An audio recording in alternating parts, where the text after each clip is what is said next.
ನಮಸ್ಕಾರ ವಿದ್ಯಾರ್ಥಿಗಳೇ, ನಮ್ಮ ಚಾನಲ್ಗೆ ಸ್ವಾಗತ. ಪ್ರೀ ಮೆಟ್ರಿಕ್ಸ್ ಹಾಸ್ಟೆಲ್ ಅಪ್ಲಿಕೇಶನ್ಸ್ ಬಗ್ಗೆ ಮಾಹಿತಿ ಇರುತ್ತೆ. SHP ವತಿಯಿಂದ ಪ್ರೀ ಮೆಟ್ರಿಕ್ಸ್ ಹಾಸ್ಟೆಲ್ಗಳನ್ನು ಕರೆಯಲಾಗಿದೆ. ಸೊ ಇದರಲ್ಲಿ ಪ್ರೀ ಮೆಟ್ರಿಕ್ಸ್ ಅಂತಂದರೆ ಯಾರು?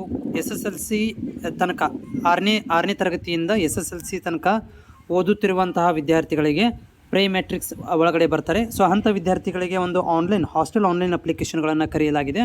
ಸೊ ಅದರ ಬಗ್ಗೆ ಈ ಒಂದು ಮಾಹಿತಿ ಇರುತ್ತೆ. ಅದಕ್ಕಿಂತ ಮೊದಲು ನೀವು ನಮ್ಮ ಚಾನಲ್ಗೆ ಹೊಸಬರಾಗಿದ್ದರೆ ಸಬ್ಸ್ಕ್ರೈಬ್ ಕೂಡ ಮಾಡೋದನ್ನು ಮರಿಬೇಡಿ.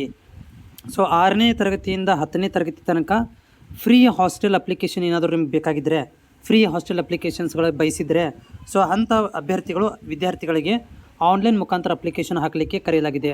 ಸೊ ಇಲ್ಲಿ ನೋಡ್ಬೋದು, ಮೈನಾರಿಟಿ ವೆಲ್ಫೇರ್ ವಿದ್ಯಾರ್ಥಿಗಳಿಗೆ ಮುಂದಿನ ತಿಂಗಳು 19ನೇ ತಾರೀಕಿಗೆ 19 ತಾರೀಕು ತನಕ ಟೈಮ್ ಇರುತ್ತೆ. ಆಮೇಲೆ ಟ್ರೈಬ್ ವೆಲ್ಫೇರ್ ಅಭ್ಯರ್ಥಿಗಳಿಗೆ ಸೊ 30/7/2020 ತನಕ ಟೈಮಿಂಗ್ ಇರುತ್ತೆ. ಸೊ ಈ ಒಂದು ಕಾಸ್ಟಿನ ಅಭ್ಯರ್ಥಿಗಳು ಅಂದರೆ ಡಿಪಾರ್ಟ್ಮೆಂಟ್ ಆಫ್ ಮೈನಾರಿಟಿ ವೆಲ್ಫೇರ್ ಮತ್ತು ಟ್ರೈಬಲ್ ವೆಲ್ಫೇರ್ ಡಿಪಾರ್ಟ್ಮೆಂಟ್, ಈ ಒಂದು ಅಭ್ಯರ್ಥಿಗಳು ಯಾರೆಲ್ಲ ಬರ್ತಾರೆ ಅವರುಗಳಿಗೆ ಮುಂದಿನ ತಿಂಗಳು ಮೈನಾರಿಟಿಗಳಿಗೆ 19 ಮತ್ತು ಟ್ರೈಬ್ದವರಿಗೆ 31ನೇ ತಾರೀಕು ತನಕ ಅಪ್ಲಿಕೇಶನ್ ಹಾಕಲಿಕ್ಕೆ ಕಾಲಾವಕಾಶ ಇರುತ್ತೆ.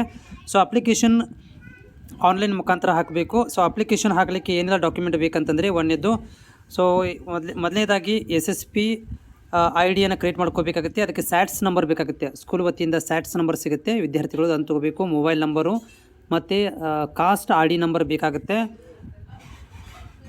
ಅದರ ಜೊತೆಗೆ ವಿದ್ಯಾರ್ಥಿಗಳ ಒಂದು ಇನ್ಕಮ್ ID ನಂಬರ್ ಬೇಕಾಗುತ್ತೆ ಮತ್ತು ಸ್ಕೂಲ್ ರಿಜಿಸ್ಟ್ರೇಷನ್ ನಂಬರ್ ಬೇಕಾಗುತ್ತೆ, ಅಥವಾ ಸ್ಕೂಲ್ ಅಥವಾ ಕಾಲೇಜಿದ್ದು ರಿಜಿಸ್ಟ್ರೇಷನ್ ನಂಬರ್ ಬೇಕಾಗುತ್ತೆ. ಅದಾದಮೇಲೆ ಮಾರ್ಕ್ಸ್ ಕಾರ್ಡ್ ಬೇಕಾಗುತ್ತೆ ಮತ್ತು ಕಾಂಟ್ಯಾಕ್ಟ್ ಅಡ್ರೆಸ್. ಸೊ ಇಷ್ಟೊಂದು ಒಂದು ದಾಖಲಾತಿಗಳನ್ನು ನೀವು ತೆಗೆದುಕೊಂಡು ಹೋಗಬೇಕಾಗುತ್ತೆ. ಸೊ ವಿದ್ಯಾರ್ಥಿಗಳು ಅದರ ಜೊತೆಗೆ ಏನಂತಂದರೆ ಆನ್ಲೈನ್ ಮುಖಾಂತರ ನಾವು ಅಪ್ಲಿಕೇಶನ್ ಹಾಕಬೇಕಾಗುತ್ತೆ.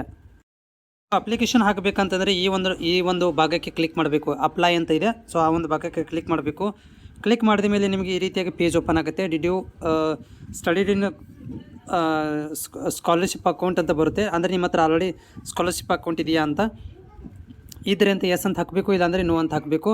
ಸೊ ನೋ ಅಂತ ಹಾಕಿದಾಗ ಅದೇನಾಗುತ್ತೆ ಅಂದರೆ ನೆಕ್ಸ್ಟ್ ಈ ರೀತಿ ಪೇಜ್ ಓಪನ್ ಆಗುತ್ತೆ. ಇದರಲ್ಲಿ ನಿಮ್ಮ ಒಂದು ಆಧಾರ್ ಕಾರ್ಡ್ಗಳನ್ನು ಅಪ್ಡೇಟ್ ಮಾಡಬೇಕಾಗುತ್ತೆ. ಆಧಾರ್ ಕಾರ್ಡ್ಲಿರುವಂಥ ಹೆಸರುಗಳನ್ನು ಕೊಟ್ಟು ನಿಮ್ಮ SSP IDನ ಕ್ರಿಯೇಟ್ ಮಾಡ್ಕೋಬೇಕಾಗುತ್ತೆ. ಸೊ ಕ್ರಿಯೇಟ್ ಮಾಡಿದ ಮೇಲೆ ಒಳಗಡೆ ಸಂಪೂರ್ಣವಾದ ಒಂದು ಮಾಹಿತಿಯನ್ನು ಎಂಟ್ರಿ ಮಾಡಿ ನೀವು ಅಪ್ಲಿಕೇಶನನ್ನು ಹಾಕ್ಬೋದು.